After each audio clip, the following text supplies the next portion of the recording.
Basically, in order to talk about going into mental health, I kind of have to backtrack a bit and start in high school, where I was actually back in I was very passionate about art then. And I ended up choosing, so I did really well in art in high school. I actually even won a top art student award my senior year, which, before you get all congratulatory, it was a very small class. So really, it was like 20 people in my class. An award is an award. Yeah. It doesn't matter how big. Well, thank you. Yeah. It didn't feel like a big deal to me at the time. I did have some tough competition, though, in my class, I will say. And shout out to my CCS graduating class of 2005. So I got that award, and I think it boosted my confidence a bit, and I knew I wanted to do something in art at that time. Yeah. And I chose my college based on the art program. I went to Indiana Wesleyan in Marion, Indiana, and their art program was expansive, and I could go into any lane that I wanted. I mean, they had everything that you could think of art-wise. And so I chose photography and graphic design. Okay. In my gut, that's what I just felt that I wanted to do. I had no idea what graphic design was, by the way. I really had no idea. I knew it was an up-and-coming field, and there were a lot of opportunities for me.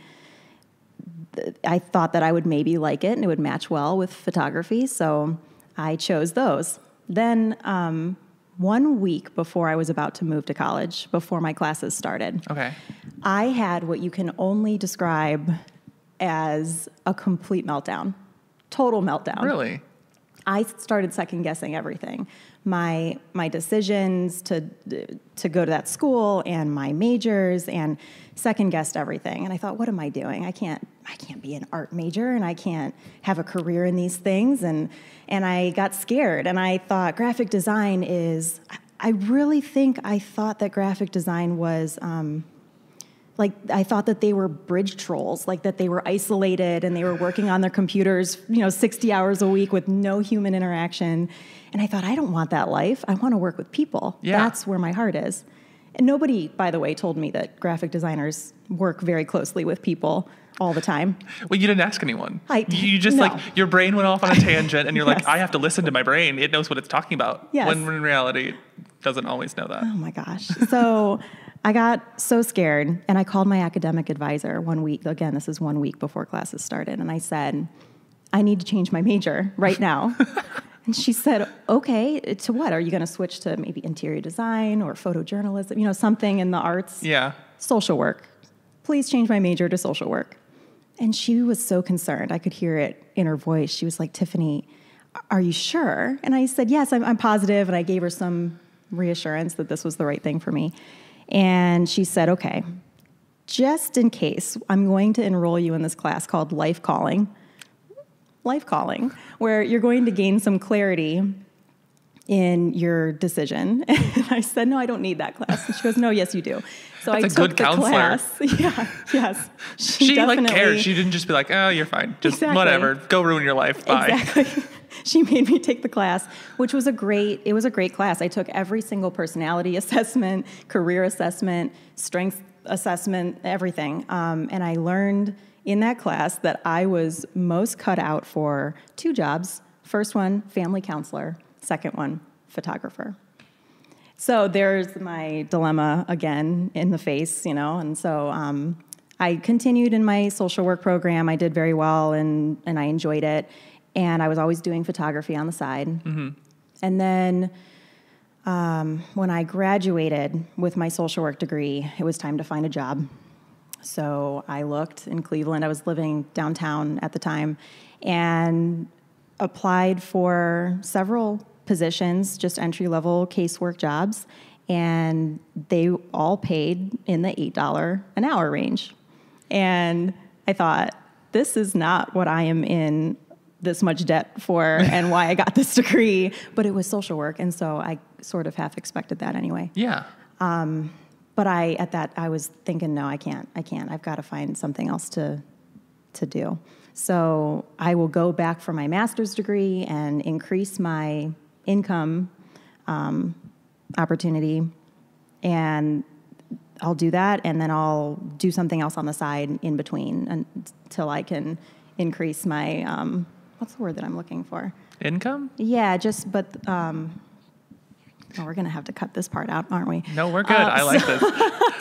What word are you looking for? I don't know. I can't help you if you don't tell me. I'll think of it. Potential, my income potential. Oh, okay. That's the word I'm looking for. So yeah, I thought I'll get my master's degree and then I'll look for something on the side in the interim. So I go on Craigslist because that's where every good job That's where all the good jobs are, right? So I hop on Craigslist and I searched for jobs in photography because I'd already been doing some of that throughout college. And so I thought I'll get a photography job in the meantime.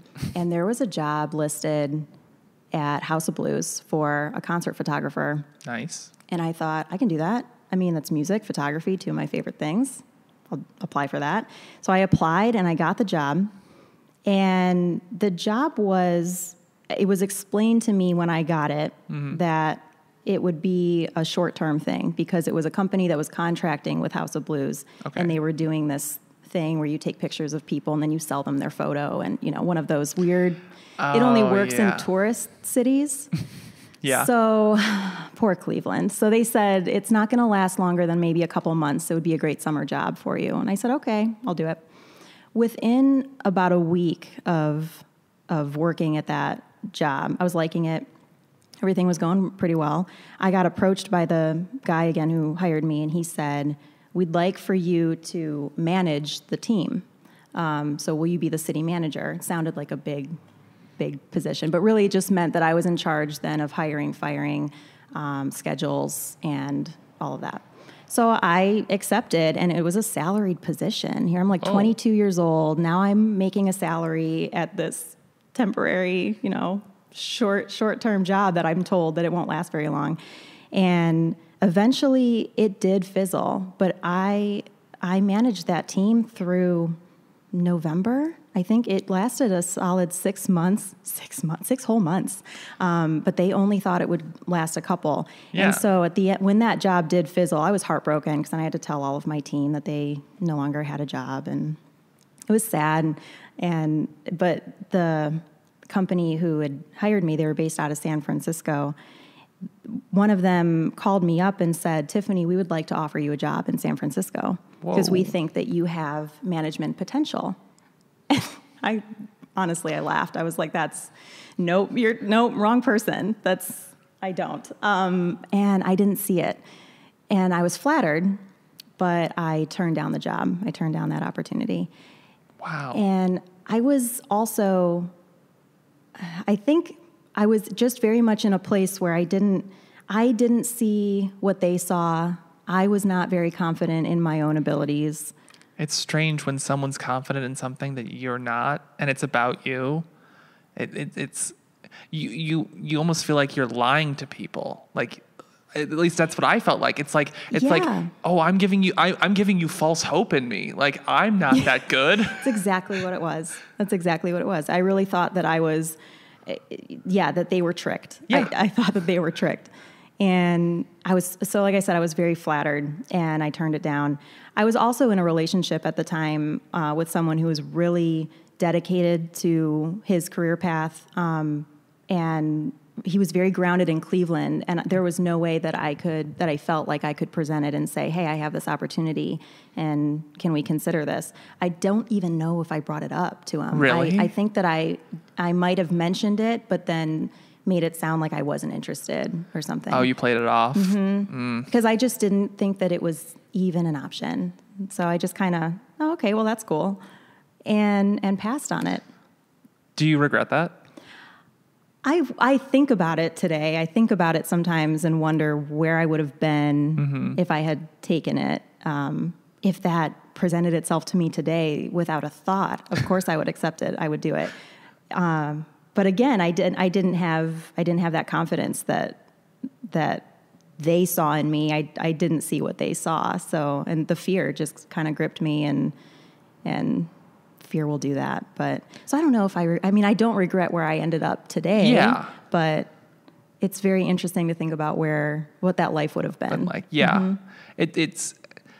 I've only had one moment in my life where I can look back and say that was a fork in the road. I'm sure there's more, but that was the only like big one where like I can think back and be like, if I didn't take the path I chose, if I went the other way, my life would be crazy different.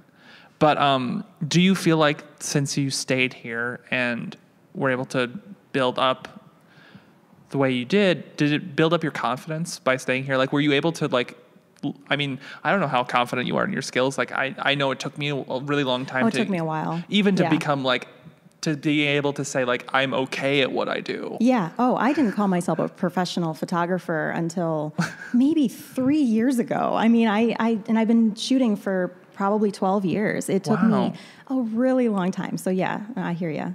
I'm totally with you on that.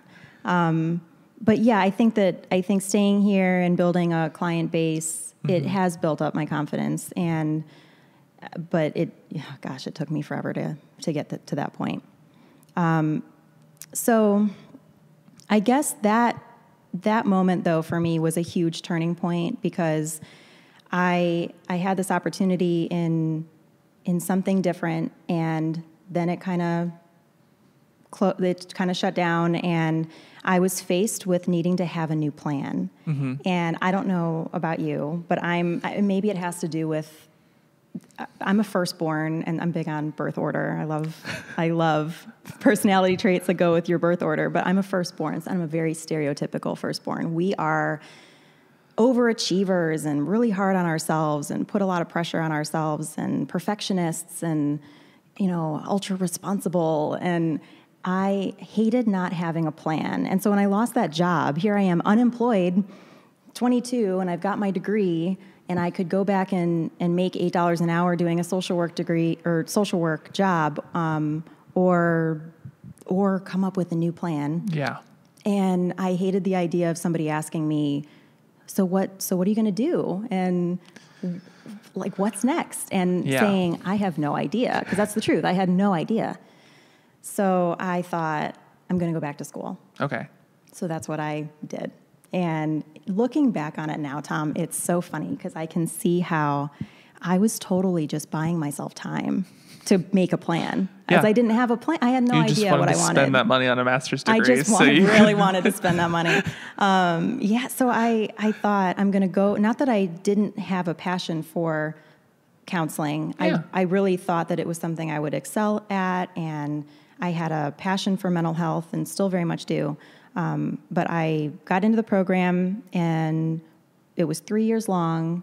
I went part-time sometimes when I was shooting weddings in the summers, and then I would go full-time on my off-season. Yeah. And it worked out really well. And I loved that life too, by the way. I mean, being a part-time student and then having kind of a business on the side, and I was juggling these two things, and I felt very fulfilled. But then the time came when I graduated. I got my license, and it was time to have the career path, So I started working for an organization, and I was full-time counseling, and I was turning away photography jobs left and right. And I loved my job as a therapist. It was, I worked with a homeless population and worked at a women's shelter with women and children, and then worked at the men's shelter running I did individual and group therapy there. And it was it was exciting. It was scary. It was very fulfilling. At times not. I mean, it was everything. I learned a ton. I think what my clients probably don't realize or didn't realize was that I was learning from them the same that they were learning from me. Like, it was a very reciprocal process. And I think that I probably would still be doing counseling if it wasn't for, it was very unfortunate because the management at that particular organization butt heads with the counseling department, and we didn't see eye to eye. And we were asked to do things and put, enforce policies that just went against our licenses and our code of ethics. And it didn't feel right in my gut, and I just knew that I needed to move on. And I didn't know what that meant. I thought maybe I'd go into private practice or go to another agency.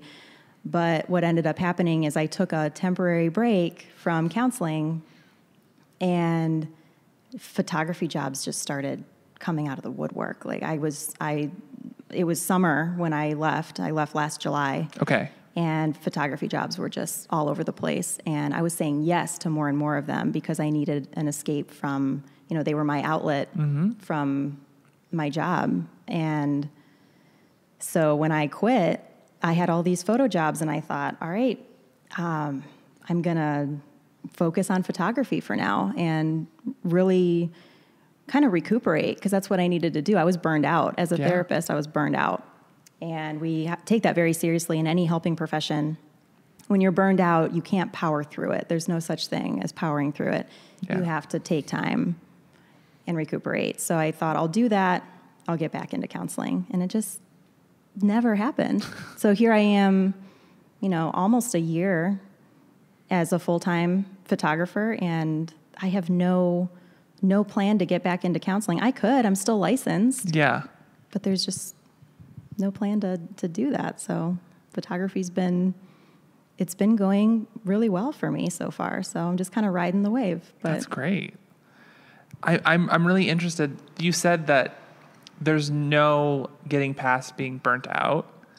And what's really interesting about that is you described yourself as a firstborn and being very, like, for lack of a better word, butt-headed, where you'll just power through things. Yeah. And I've also noticed that, like, people are really good at giving advice but not taking their own. So coming from someone who says you can't do it, and then like you took your own advice, that's really interesting to me. And like, so when you realized you were burnt out, the decision to just take a leave of absence, was that difficult for you, being someone who's like so focused on getting the job done? Yeah, and it was. And I actually was burned out far before I actually left. Okay. So I knew I was going to leave probably around December or January of 2017 was when I knew I was going to leave. And I actually stayed 6-7 months past that, which I think the reason why I left ultimately is because the very first in the code of ethics that I'm held by as a counselor is to do no harm to my clients. And I take that very seriously. There's a reason why they list it as the first one. And so if you are burned out as a professional and you're hating getting up and going to work every day, and you're tired and you're mentally and physically exhausted, you can't be the therapist that your clients need you to be. You can't be there for them. And so I was recognizing that, and I was seeing that I was finding myself just drifting and not being fully present. And it was a struggle for me every day to be fully present. And I had to start taking less clients and asking for a lighter workload. And my supervisor noticed it as well. And she was like, "Are you okay?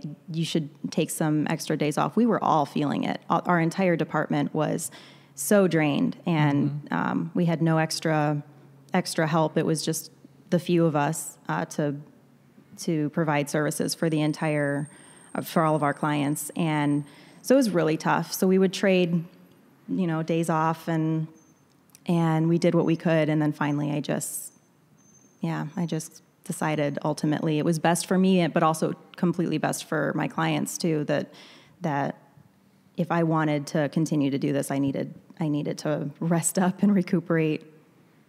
So, yeah. It's interesting, I think, hearing your story, because most people, they make the active decision to sacrifice to do their art. Not that you haven't made sacrifices, but like the way you have phrased it, you took time for yourself, and photography kind of found you, whereas you didn't really chase after that. Yes. Did that take some weight off of your shoulders, or was it still as scary as it is for everyone who does photography? You mean eventually jumping into it and doing it full time? Well, okay. So the way the way I'm interpreting it, and you can correct me if I'm wrong, is the fact that like you didn't actively pursue photography. Just so many jobs started coming in that you're like, this is full time. Like you started accepting them as an outlet to like get yourself out of what had been a burnout from mental health work. Okay, I gotcha. And then it just started piling up so much that you're like, there's not even a way I could go back to having the time to do that. And I think the only reason why I got lucky enough for that to occur is that I had been working in the Cleveland area as a photographer, at least part-time, for over 10 years. Yeah. And so I did have a client base in the photography world that they were actively seeking me out for jobs. They were my regulars, you know, the people that would come back and I do their photos once or twice a year.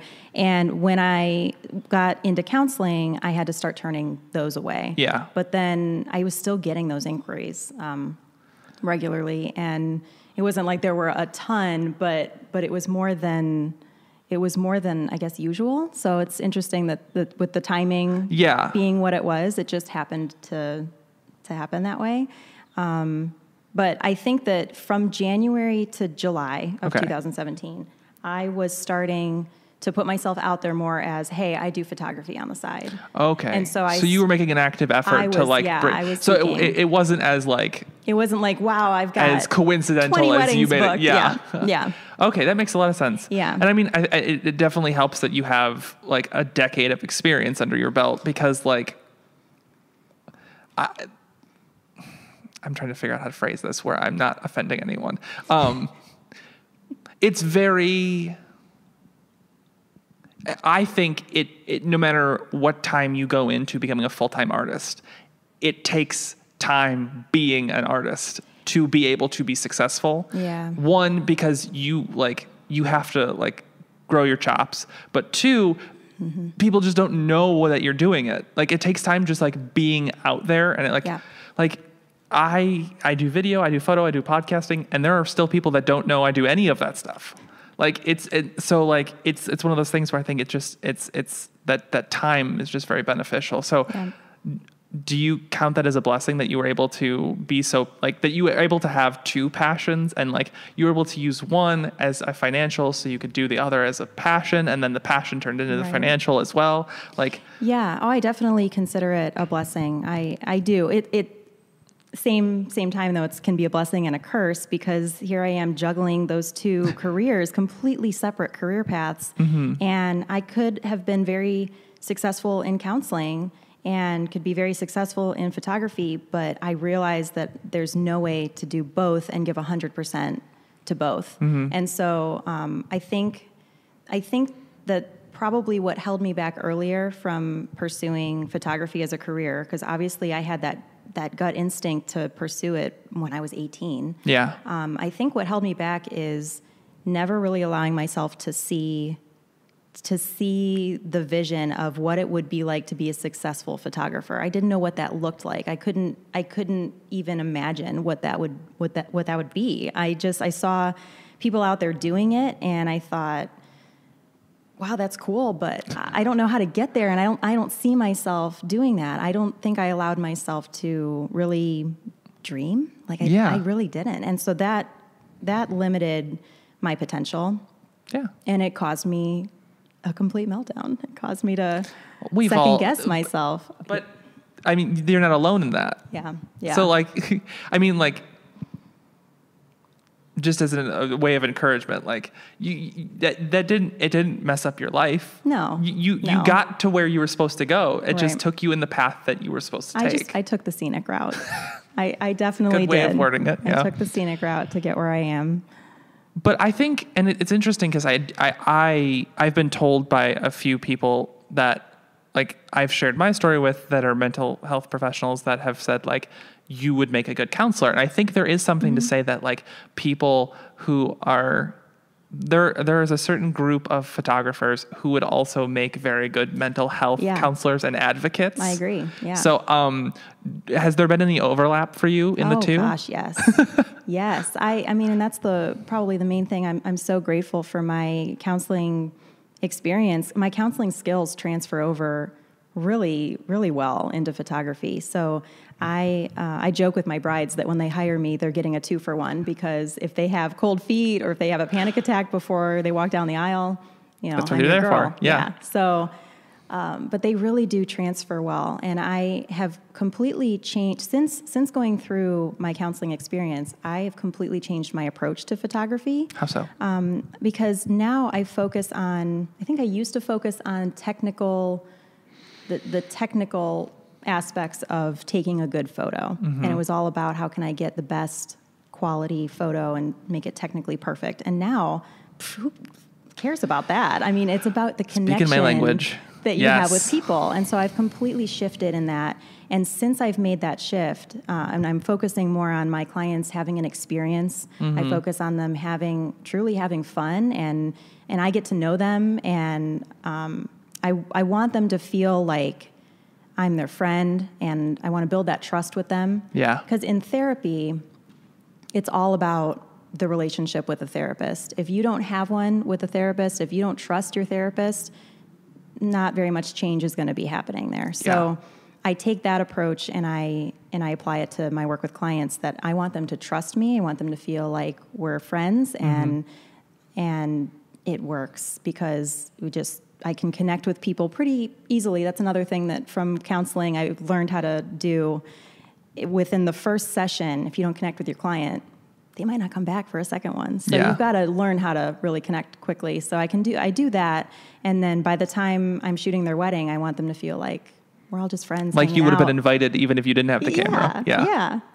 So it does work out very well. And then when people have a solid experience with you shooting and they have a good time, they're going to look back on those photos and remember how much fun they had. Therefore, they're going to love their photos even more. Yeah. And they'll be more comfortable in front of the camera. Like if they have that experience, then they're in the moment. They're not thinking about, oh, there's a camera in between the me and this person I'm spending time with. Yeah. So I completely understand that. Exactly. I know I'm not alone, but I feel like I'm in the minority where like I spend most of my photo sessions talking because like that's like just I would rather spend an hour and 20 minutes of a 90-minute session talking and spend 10 really great minutes of taking photos than spend an hour and a half like focusing and worrying about techniques and making this exactly perfect. And like in the end, those like small details will only be noticed by a finite amount of clients. That most clients will be happy with the photos that you may deem not as technically perfect as you want them to be. Right, because they're moments. They're moments that you're preserving where they were feeling something in that moment, whether it was happiness or joy or excitement, or also I have times where I'm shooting and I feel like I've gotten to know the clients well enough that I can ask them questions like, or this is where maybe my therapist comes into play, but I say, if you had to pick one quality about that other person that you don't have, but you're so glad that they do because it makes you better. Yeah. And they'll come up with some answers that are just the sweetest things ever. And I'm right there with the camera getting all of their reactions. And those are natural moments that are happening that they'll always remember. And so that's really great. Yeah. I like that a lot. So, since I have a mental health expert with me, I'm very, I'm going to call you an expert, because I have confidence in you. Oh, see, thank you, Tom. I'm bringing it back. But no, I'm kind of interested just to view your take on habits that artists tend to like. I know I've heard the phrase that like, the best artists are the depressed artists, and that like it's easy to put yourself into bad situations for the sake of art. And for me, like I was trying to say is like I don't do well in group settings, and like I've been told that if I don't go to like networking events and VIP events and spend time with these big groups of people, I'm never going to be successful. Me personally, I'm the kind of person that's like, you tell me that, I'm going to show you that you're wrong. Yeah. And I found out that like one-on-one meetings take more time, but I build valuable relationships and they make me feel better internally. Yeah. So like for what? You're squeaking. What is happening? Is that the microphone or is that outside? I think it's a truck. Hold on. It's a gate opening. I thought for a second I thought it was your microphone, and I thought, okay, if that is his microphone, he's going to want to adjust that. Yeah. All right. If the gate stays open, we'll be fine. This is a great middle of the podcast. This is the best question ever. Okay, Yeah. so basically, if I understand you right, what you're saying is that that artists, it's too easy to fall into, whether you call it a trap or whatever you would want to call it, of kind of unhealthy or almost like there's a specific way to be an artist, things you need to be involved in order to be successful. Maybe I'm phrasing it that way. What I basically meant is, what would you suggest for people that have a hard time balancing mental health, like keeping their work-life balance? What would you have you struggled with work-life balance and like healthy mental health habits? Yes, I definitely have. I think though that probably what I can attribute my balance now to is having the counseling background, because it is so drilled into our heads, self-care, self-care, self-care, and to recognize when you are not taking care of yourself. And I'm not always great with self-care, but I do know, I'm at least aware of when I'm really sucking at it. So yeah. I did just recently, so when I jumped into full-time and hit the ground running with that, I hired a web designer for the first time, and I really went all in. And it was a solid 8 to 10 weeks of me sitting hunched over in this position on the couch, didn't move, hardly ate. It was horrible. It was terrible. And I really never slept. And, my boyfriend's like, come on, like it's 9 o'clock at night, we're going to eat dinner now. And okay, now it's midnight, we're going to go to bed now. I mean, I really counted, that was the only way that I ever had any kind of schedule, was because he was like, get off the couch, Tiffany. I actually developed a tailbone issue. I was sore all the time from sitting in that position all the time. Yeah. So I get it. I get the whole, being completely absorbed in something that you're doing and not thinking enough of self-care. And I think it can be a personality trait as well. I know that about my own personality, is that I tend to put my own needs, especially my own physical needs, I'll put them way on the bottom of the list. Yeah. I don't need to eat. I don't need to sleep. I'll get my work done, and it's terrible. But I think that after going through something like that, which that was just recent, I mean, that was October of last year, I have not done that again, and I will not do that again. I think I had to hit almost like a rock bottom of self-care to really get that in my head, but it was terrible. And that's the reason I was trying to bring it up, and I was trying to ask a question in a vague sense, because I know it's not always easy to share about mental health, because like for me, I can talk about it all day, because like I've just for some reason have been conditioned to like be able to share that, but I know it's not like easy. Yeah, no, it's not easy. And so like that's why I was trying to do it in a vague way. So thank you for sharing. But like I think that's something that like all artists struggle with, and like I guess the way I was trying to word it was like, I know that like the people who aren't as self-aware and who are like, it's very easy to just like think this is just how it's gonna be. And like, for me, I learned that like, I always had this belief that things are one way. And like, if I try to counteract that, I'm gonna fail. Or people are going to judge me, or something's going to happen that's going to ruin my life because I have that little voice in my head that stopped you from becoming an art major. And it just isn't the case. And like I think like when I am taking care of myself the most, and I am feeling the most fulfilled in my job, and I'm doing all these things that are beneficial for my mental health and the mental health of those around me, that's when like everything just kind of clicks. Yeah. But then we Yeah. get into this cycle where we get out of that and we start like focusing on the other things, and things are still doing well because they're writing off the energy of all that like positivity. Yep. And then we get into this like rut and we get stuck. Yeah, and that's, I mean, you're describing every other day in the life of an artist. You have one day where you're at the top of the world and you're like, I'm creating my best work and I'm doing really well. And then the next day, I'm a failure and I'm not booking enough and I'm not going to make my, bills by the end of the month. And it's just this roller coaster of It is. emotion. But it's something that we wouldn't trade for anything. Right. Which is the strangest Right. thing. Yeah. There really is something so exhilarating about being in that position, being an entrepreneur, and knowing that your hard work and all of your hustle can really pay off. Yeah. But then also knowing that if I want to take a 3-day weekend, 4-day weekend, I have that luxury, I have that flexibility, And it's okay. and it's okay. Oh my God, it's okay. Like it's like Please do that. Yeah, and that's the thing. Like I have been very fortunate that I'm in a relationship with someone who like takes me out of it. She's like, you need to stop. Like Yeah. just breathe for a second. Yeah. Like the work will still be there when you get back, and no Right, one's it's not going anywhere. one's getting mad at you. Right. Like it's just you. Right. You're the only one putting this pressure on yourself. And I'm like, no, everyone wants everything. And like, yes, but also they're patient Yeah. enough. Yeah. Like I've been very fortunate that like I have some very patient clients, and like I tend to think like they need to give them their stuff as soon as possible. Whereas like I can do Or it. they're going to hate me. Yeah, or no one's ever to hire me again.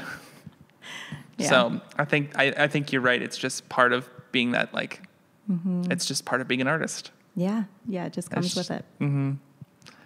Well, I am very happy with that conversation. Do you feel like we got some good stuff in? Do you feel Yeah, like I think so. Are you happy with it? Was it Yeah. as nerve-wracking as you thought it would be? No. Other than the gate that keeps squeaking? It opened a second time and just closed for the second time again? You were like talking about hustle, and I was like, gosh. I can't stop her because she's on a roll, but like that squeaking is just like, I can just hear it behind me, and I'm like, Yep. Now that we've identified it, it's not going anywhere. no. But No, but you're very easy to talk to, Tom. thank you. So thanks for asking me. Of About course. a year ago or so, if you would have asked me to do this, it would have been an absolute no, because I was not somebody that said yes to these kinds of things. But I'm so glad that you said yes. I'm so glad that I asked when I asked. So Yeah. thank you for being on. thanks for having me.